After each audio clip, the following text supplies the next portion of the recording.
बाबा जी की दो शिष्याएं थीं, जानकी और द्रौपदी। एक दिन बाबा जी के पास जब वो बैठी हुई थी तो बाबा जी ने जानकी की ओर मुड़कर पूछा, बताओ हम किसे ज़्यादा मानते हैं, तुझे या द्रौपदी को?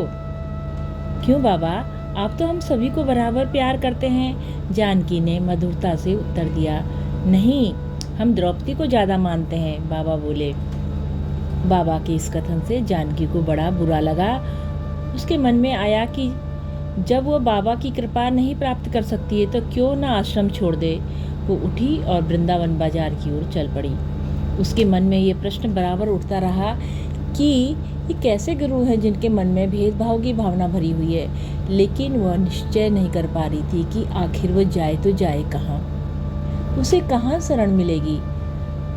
बाद में वो इस निष्कर्ष पर पहुंची कि बाबा के भेदभाव के बावजूद वो भाग नहीं सकती।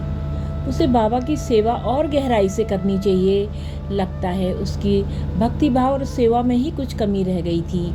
उसने कुछ अच्छा करने की इच्छा रखते हुए बाजार से एक छोटी सी हनुमान जी की मूर्ति खरीदी और लौटकर उसे अपने कमरे में रख दिया। बाद में बाबा ने उसे देखा तो बुलाकर पूछा, तू कहाँ चली गई थी, क्या कर रही थी, तूने क्या खरीदा? जानकी ने बताया कि उसने हनुमान जी की एक छोटी सी मूर्ति खरीदी है। बाबा ने उससे कहा कि मूर्ति यहाँ ले आ।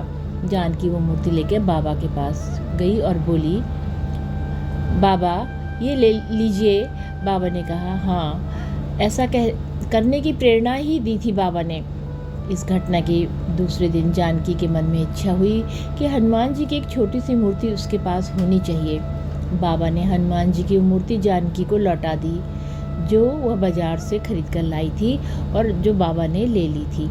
इस तरह जानकी की इच्छा पूरी हुई और उसके मन में ये विचार भी निकल गया कि बाबा उसे द्रौपदी की अपेक्षा कम मानते हैं या उसके मन में भेदभाव की भावना है। ऐसे थे बाबा। जय हो नीम करोली बाबा की सदा जय हो, माँ सिद्धि की सदा जय हो। बाबा सदा अपने भक्तों का कल्याण करना प्रभु, कल्याण करना प्रभु। जय हो बाबा, जय हो, सदा ही जय हो।